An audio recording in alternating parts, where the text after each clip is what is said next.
Hello everyone. The topic that I'll be speaking is emotional issues and well-being during the pandemic.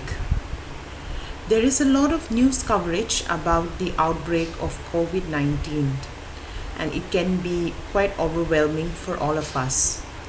During this time, we may have to stay at home with little to no contact from others, being unable to do many of the things that we do to improve our mental health or our physical health, for example, to go to the gym, to get coffee or drinks with friends, or to see our classmates.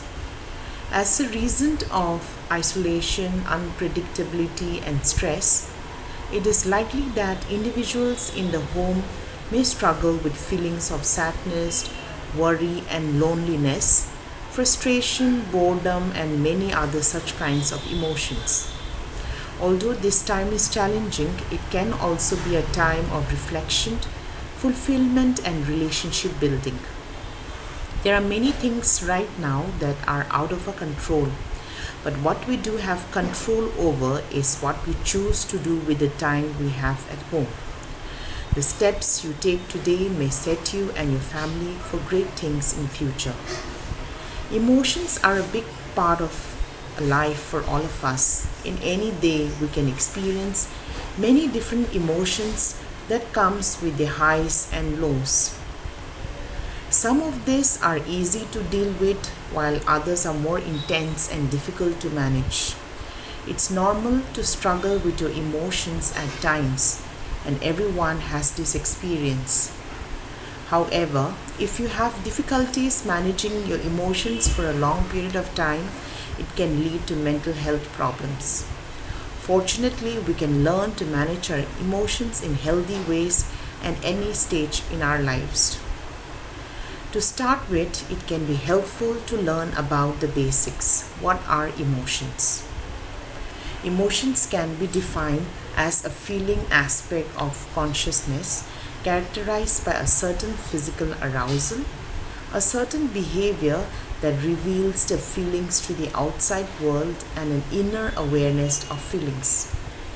When we talk about the physiological aspects, the physiology of emotions, it is exhibited or experienced through rapid heart rate or a rapid breathing, dilation of pupils, etc. An emotional expression could be in the form of facial expressions, body movements, and actions that indicate how a person feels. Subjective experience or labeling emotions is interpreting the subjective feeling by giving it a label, for example, anger, fear, happy, shame, etc. Our emotions, thoughts, and behavior interact in an interesting fashion. It affects each other. Therefore, it is important to know and be aware of its functions. During this period of lockdown, we experience an array of emotions. Sometimes could be positive, sometimes negative.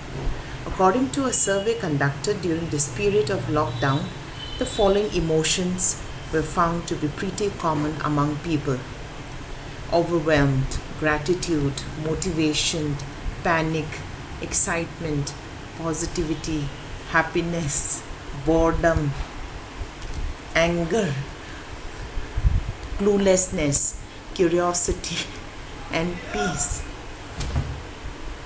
serenity, pity, compassion, love, care for the poor, uncertainty, low, helplessness, irritation, indecisiveness. Now let us do an activity where we will explore our own feelings during this pandemic period. The objective of this activity is to increase awareness of emotions and identify the times when emotions have been felt. And how will you do this activity?